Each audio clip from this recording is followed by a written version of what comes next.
Bismillahirrahmanirrahim. Salam aleyküm, hörmətli və dəyərli möminlər. İmamət və vilayət günləri münasibəti ilə bütün müsəlmanları, xüsusilə şiə qardaşları və bacıları təbrik edirik. Əzizlər, bildiyiniz kimi özlərini əhl-i sünnə vəl cəmaə adlandıran tayfa belə bir əqidədədirlər ki, Allahın Rəsulü sallallahu aleyhi və səlləm özündən sonra xəlifə, imam, rəhbər təyin etmədi ümmət üçün və eləsinə də dünyadan köçdü. Yəni, belə bir əqidə Peyğəmbərimizin təhqirinə gəlib çatır. Peyğəmbərimizi kiçildirlər, Peyğəmbərimizi düşüncəsiz göstərirlər. Necə? Deyirlər ki, sahabələr Peyğəmbərdən ağıllı çıxdılar və Peyğəmbərdən yaxşı bildilər, başa düşdülər, düşündülər, Peyğəmbərdən yaxşı ümmət üçün, İslam dini üçün ürək yandırdılar və bir-birini xilafətə çıxartdılar. Bir-birini xilafətə təyin etdilər. Yəni, Əbu Bəkir ilə Ömər ürək yandıran bir şəxslər idi, Peyğəmbərdən ağıllı idilər və getdilər Səqifə-i Bəni Saidədə özlərini bir-birini, yəni xilafət taxtına mindirdilər və halbuki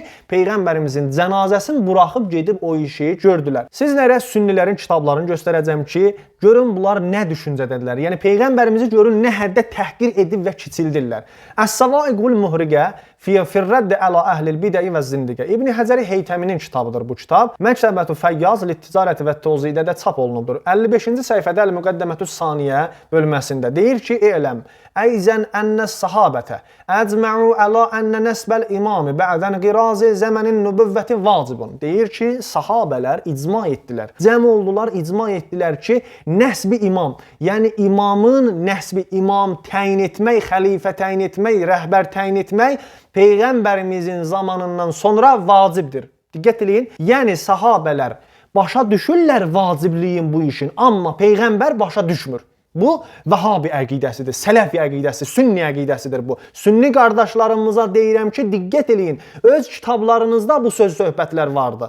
Sizi bilmirəm hara aparırlar. Nə düşüncədəsiz siz? Ardından diqqət eləyin. Bəl cəaluhu əhəmməl vacibati heysu iştəqalu bihi ən dəfni Rasulillah sallallahu aleyhi və səlləm. Deyir ki, o qədər, yəni o həddə vacib bildilər ki, vaciblərin, yəni əhəmmi, lap önəmlisi, mühümü qərar verdilər imamı təyin eləmək, rəhbər təyin eləmək, xəlifə təyin eləmək. Deyir ki, o həddə mühüm qərar verdilər, mühüm tutdular ki, Peyğəmbərimizin sallallahu aleyhi və səlləmin dəfnindən qabaq bu işi gördülər. Yəni, Peyğəmbərimizin cənazəsini buraxdılar oradan və Əbu Bəkir ilə Ömər getdi Səqifə-i Bəni Saidədə bir-birini xilafət taxtına çıxartdılar. Ardında elə bir sözlər yazıbdır ki, adam bilmir nə desin bunlara. Bunlar necə bir ağıldadılar bilmirəm. Diqqət eləyin, deyir ki, nə üçün vacib bilirik bunu? Yəni, sünni cəmaatı nə üçün bunu vacib bilir? İmam təyin eləmək Peyğəmbərdən sonra.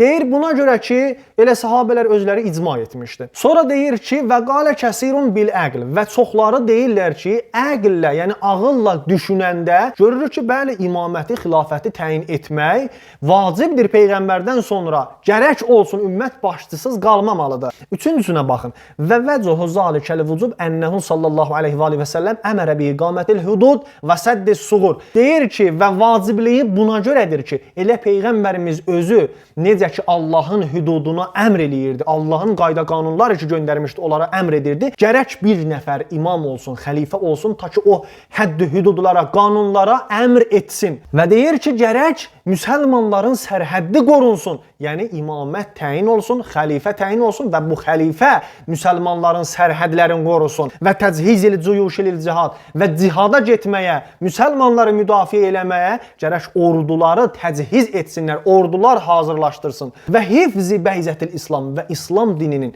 əsl və əsasını qoruyub saxlamaq üçün gərək imam və xəlifə olsun. Sünnilər bu sözləri yazıblar, bu sözləri deyiblər, amma düşüncə qüvvəsi, təfəkkür qüvvəsi bunlarda yoxdur. Yəni, təfəkkür edə bilmirlər ki, biz nə yazmışıq? Bu yazdığımız sözün üstündə, yəni onlar biraz fikirləşələr, deyirlər ki, bəli, bəs buna görə gərək Peyğəmbər xəlifə təyin edərdi. Amma təəssüflər olsun ki, bunları düşünmürlər. İndi bizim sualımız budur ki, siz nə üçün Peyğəmbəri təhqir edirsiniz? Özünüz də bilirsiniz ki, gərək bu işlər olardı. Gərək Peyğəmbərimiz belə şeylərə əmr edirdi, belə şeyləri qoruyurdu və gərəkdir ki, imam və xəlifə Peyğəmbərimizdən sonra təyin olardı Peyğəmbərimizin əmri ilə. Yəni Peyğəmbərimiz imamı xəlifəni təyin edərdi. Amma siz deyirsiniz ki, yox, Peyğəmbər belə bir şeyi təyin eləməyibdi, canişin təyin eləməyibdi. Amma sahabələr ağıllı çıxdılar Peyğəmbərdən və Əbu Bəkir özünü Ömər gəldi, Əbu Bəkri xilafətə çıxartdı, Əbu Bəkir gəldi, Öməri xilafətə çıxartdı. Bu bir sualdır ki, neçə əsrlərdir Sünni cəmaatından hələ ağıllı, başlı bir cavab biz bunu tapa bilməmişik. Ala bilməmişik. Buna bir cavab verin bizə.